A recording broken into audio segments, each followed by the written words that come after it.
Bonjour à toutes et à tous et bienvenue dans l'Amazigh Lab. Pourquoi documenter les langues et cultures amazighs menacées? Pour quelles raisons?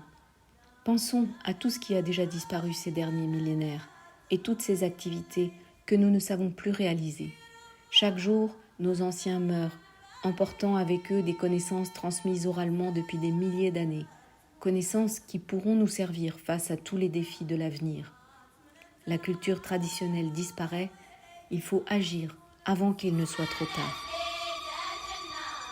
Pour sauvegarder les langues et cultures amazighs, il faut enregistrer de la manière la plus authentique possible toute la littérature orale, la parole amazigh et toutes les activités traditionnelles, le geste amazigh.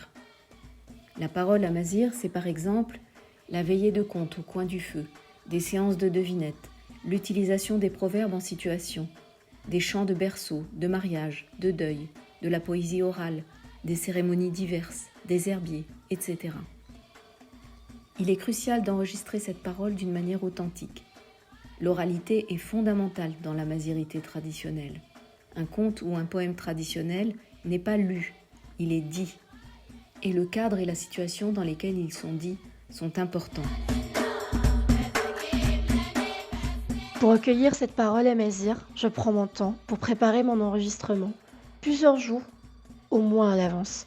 D'abord, dans mon village, je m'adresse aux anciens, les femmes et les hommes qui ont reçu cette parole de leurs propres ancêtres, oralement.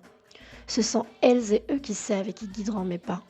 Je passe mon temps avec elles et eux, j'écoute leurs descriptions, leurs conseils, leurs idées sur la façon de préparer l'enregistrement. En partant de leurs expériences, je vois où et quand filmer cette parole.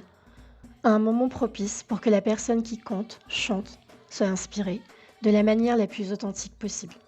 C'est-à-dire dans les conditions traditionnelles où cette parole est dite, en faisant attention à ne pas être dérangé pendant l'enregistrement.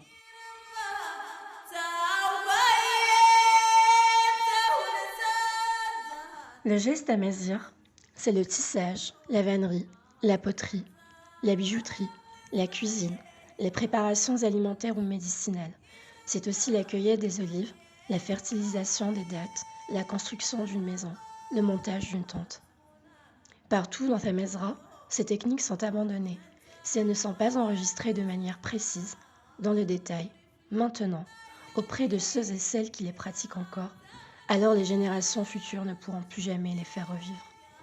Pour la sauvegarde du geste amazigh, aussi, je m'adresse aux anciens, à ceux et celles qui savent, ceux et celles à qui leurs ancêtres ont transmis ces techniques et ces savoirs, et qui peuvent les transmettre à leur tour, comme ils les ont reçus. Après avoir choisi le sujet à documenter, je les écoute me conseiller et me donner la liste des étapes de l'activité à filmer, de A à Z. Je la note en détail. Je n'hésite pas à revenir poser des questions pour avoir tout compris pour le jour de l'enregistrement. Si je ne sais pas ce qui est important dans la technique de l'activité, je n'aurai pas de quoi filmer. Et je risque de rater une étape cruciale dans les gestes. Cette préparation avant l'enregistrement doit prendre au moins plusieurs jours, parfois même plusieurs semaines. Le jour de l'enregistrement, tout doit être filmé. Si une étape est oubliée ou qu'un détail important est négligé, l'activité ne pourra pas être revivifiée. Quand la chaîne de transmission traditionnelle a été coupée, on ne peut plus compter sur l'exemple pour apprendre le geste amazigh. Il ne restera que les vidéos que vous aurez enregistrées. C'est une énorme responsabilité. Avec cette liste des étapes de l'activité, qu'on peut appeler un script, je prépare le tournage.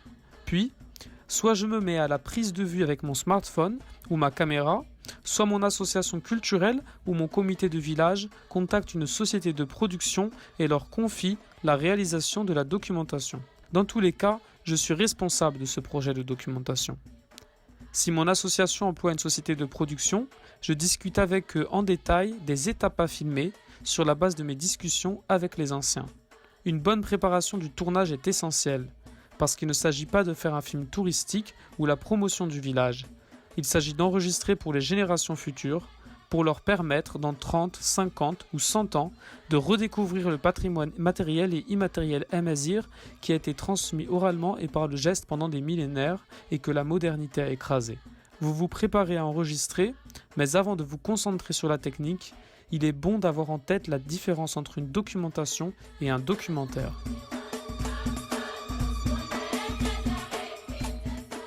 Une documentation est un ensemble de vidéos, éventuellement aussi d'enregistrements audio ou de photos, qui couvre l'ensemble ou la totalité du sujet à documenter. Son objectif est d'être conservé pour les générations futures et idéalement de permettre qu'une activité qui a complètement disparu puisse à nouveau être pratiquée, même après une longue interruption.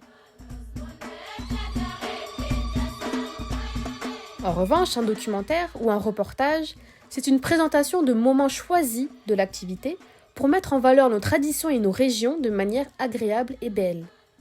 C'est enthousiasmant et plaisant, mais ce n'est pas assez long, pas assez détaillé et pas assez précis pour permettre à quelqu'un qui ne se connaît pas de se former à une technique traditionnelle qui aurait disparu.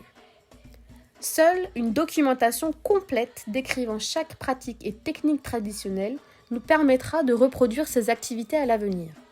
Seul un enregistrement fidèle de la littérature orale traditionnelle nous reliera à nos plus lointains ancêtres et permettra de garder l'héritage amazigh vivant à travers les âges. Documenter les traditions amazighs, que ce soit la littérature orale ou les activités traditionnelles, c'est considérer qu'elles sont importantes et précieuses. C'est penser aux générations futures, c'est transmettre une identité. Comme disait Amadou Hampâté-Bâ, en Afrique, quand un vieillard meurt, c'est une bibliothèque qui brûle. Construisons les bibliothèques audiovisuelles de Tamazra avant qu'il ne soit trop tard. Maintenant, à nous d'agir. أيدت نخم قلاون